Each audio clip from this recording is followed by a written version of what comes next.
Guys welcome to our YouTube channel. जैसा कि thumbnail से आप लोगों को पता चल गया कि आज हम लोग यहाँ पे बात करने वाले हैं पति की हरासमेंट यहाँ पे फिर से बढ़ने वाली है उसके बारे में। जो है सुप्रीम कोर्ट के द्वारा एक जजमेंट है, उसके आधार पे अभी आंध्रा हाई कोर्ट में एक जजमेंट पास किया गया है, जिसके बारे में हम लोग पूरे डिटेल से यहाँ पे बात करने वाले हैं। तो वीडियो में लास्ट तक बने रहिएगा। वीडियो अच्छा लगे तो वीडियो को लाइक, चैनल को सब्सक्राइब कर लीजिए। मैं advocate Om Prakash and forensic expert office and associate law firm Ambikapur से आप सभी लोगों का स्वागत करता हूँ।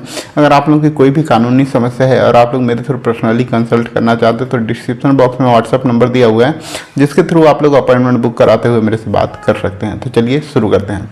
तो सबसे पहले हम लोग ये देखते हैं कि जब भी आपकी वाइफ जो है आपसे झगड़ा होता है तो जो है अपने मायके में चली जाती है और अपने मायके में जाके वो वहाँ पे केस करती है। केस कुछ भी कर सकती है, 125 CRPC के तहत वहाँ पे मेंटेनेंस के लिए कर सकती है, DB का केस कर सकती है, 498A का केस कर सकती है। तो इस तरीके का कुछ भी केस कर सकती है। तो जो हस्बैंड है वो वहाँ पे बहुत परेशान होते हैं, क्योंकि उनका जो है वहाँ पे केस हो जाने के बाद उनको अपनी वाइफ के जो एरिया है वहाँ पे उनको जाना पड़ता है और वहाँ पे जो केस है वहाँ पे जाके उनको लड़ना पड़ता है। और वहाँ पे उनका कोई सपोर्ट नहीं होता है और वहाँ पे आने जाने की उनको काम वगैरह सब कुछ वहाँ पे इफेक्ट होता है। ठीक है, हस्बैंड भी चाहता है कि वो भी अपनी वाइफ के खिलाफ कुछ ना कुछ वहाँ पे केस करे ताकि वो भी वहाँ पे आए और परेशान हो। तो उनके ऊपर कुछ यहाँ पे लिमिटेड कुछ यहाँ पे केस करने का उनको राइट है, जैसे कि वहाँ पे डाइवोर्स का केस कर सकते हैं या फिर सेक्शन 9 का केस यहाँ पे कर सकते हैं। तो इस टाइप के वो सोचते हैं कि यहाँ पे हम भी उनके ऊपर कुछ केस कर दें ताकि वो भी यहाँ पे आ जाए। जबकि यहाँ पे सुप्रीम कोर्ट के द्वारा यहाँ पे स्पष्ट कुछ यहाँ पे कर दिया गया है कि यहाँ पे आपकी वाइफ है जहाँ पे रह रही है वो अपने मायके से ही बैठ के वहाँ पे केस लड़ेगी, उनको यहाँ पे आने की ज़रूरत नहीं है। तो इसी के बारे में पूरा हम लोग डिटेल से देखेंगे। तो सुप्रीम कोर्ट ने एक जजमेंट दिया हुआ है 18 जुलाई 2022 को, जिसका नाम है NCB Aishwarya versus AS Saravana Kartik Shah, जिसका सिविल अपील नंबर है 4894/2022। तो ये जो जजमेंट है इसमें कुछ यहाँ पे कंडीशन दिया गया है कि अगर कोई भी केस फाइल है उसको अगर ट्रांसफ़र किया जा रहा है तो किन किन कंडीशन को वहाँ पे देखा जाना चाहिए, उसके आधार पे जो केस को वहाँ पे ट्रांसफ़र करना चाहिए। और ये जो केस है इसमें जो है इसमें मैट्रिमोनियल जो केसेस होते हैं उनको यहाँ पे ट्रांसफ़र के लिए पिटीशन लगाया गया था, जिसमें यहाँ पे सुप्रीम कोर्ट ने कुछ यहाँ पे गाइडलाइन जो यहाँ पे दिए हैं कि कोई भी केस को अगर ट्रांसफ़र करने से पहले वहाँ पे किन चीज़ों को वहाँ पे देखना चाहिए। सुप्रीम कोर्ट ने कहा कि जब भी वहाँ पे केस ट्रांसफ़र की बात की जाए तो उससे पहले वहाँ पे फाइनेंशियल कंडीशन का वहाँ पे जरूर देखना चाहिए।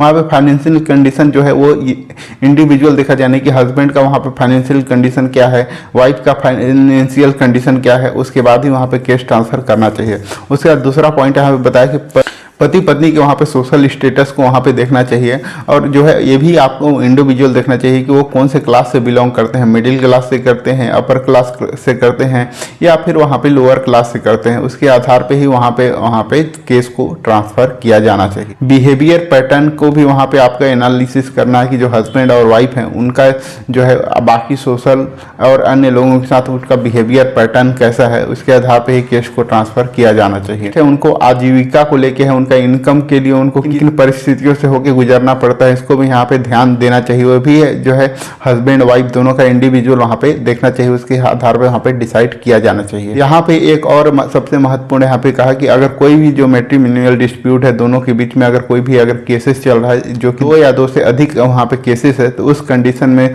उन सभी केसेस को एक ही जगह मर्ज कर देना चाहिए। जो भी वहाँ पे जो जजमेंट होगा, जो भी केस होगा वो एक ही न्यायालय में चलना चाहिए और उन्हीं के द्वारा ही उससे रिलेटेड जो है केस में फैसला एक ही जज के द्वारा किया जाना चाहिए। ये सब यहाँ तक देखने में ऐसा लगता है कि ये सभी लोगों के लिए समान है और जो भी है हस्बैंड और वाइफ दोनों के लिए वहाँ पे इक्वल यहाँ पे बात की गई है। लेकिन इसके बाद जो है सुप्रीम कोर्ट ने एक और यहाँ पे एक कंडीशन को जोड़ा, जिसके बाद से यह डिसाइड हो गया कि जो वाइफ है उसी के फेवर में पूरा एक जजमेंट है वो जाने वाला है। तो यहाँ पे जो नेक्स्ट पॉइंट इनके सुप्रीम कोर्ट के द्वारा कहा गया वो है कि उनके द्वारा कहा गया कि वाइफ के वहाँ पे जो सुविधा है उसके कन्वीनियंस को वहाँ पे ध्यान में रखते हुए केस फाइल को वहाँ पे ट्रांसफ़र करना चाहिए। अगर हो सके कि वहाँ पे जो वाइफ के जो हस्बैंड का केस है तो उस केस को भी वाइफ के जो एरिया है जहाँ पे वो मायके में रहती है वहाँ पे उसको ट्रांसफ़र कर देना चाहिए। अगर वहाँ पे जो है सुविधा, क्योंकि वाइफ की सुविधा जो है वहाँ पे अगर रह रही है तो उसी के आधार पर वहाँ पे ट्रांसफ़र किया जाना चाहिए।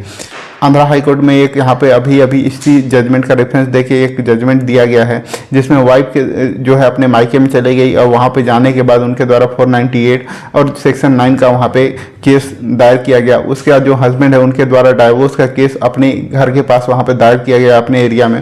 तो जो उनकी वाइफ है उनके द्वारा ट्रांसफ़र पिटीशन लगाया गया, जहाँ पे जो है सिर्फ उन लोगों के जो घर की दूरी थी वहाँ से 75 किलोमीटर की दूरी पे थी। फिर भी जो जज हैं उनके द्वारा इसको वहाँ पे उनके वाइफ के जो मायके है वहाँ पे उस केस को वहाँ पे ट्रांसफ़र कर दिया गया। तो ये से यह पूरे तरीके से साबित हो जाएगा कि जो ये केस ट्रांसफ़र है, ये जो जजमेंट है वो वाइफ के फेवर में ही हमेशा जाता है, जिससे यहाँ पे हस्बैंड है उनको हरासमेंट वहाँ पे बहुत ज़्यादा बढ़ जाता है। इसके बारे में आप लोग क्या सोचते हैं कमेंट में जरूर बताएं। वीडियो अच्छा लगे तो वीडियो को लाइक करें, चैनल को सब्सक्राइब करें, ताकि आगे आप लोगों को इस तरह का अपडेट मिल सके। वीडियो को लास्ट तक देखने के लिए आप सभी लोगों का धन्यवाद। जय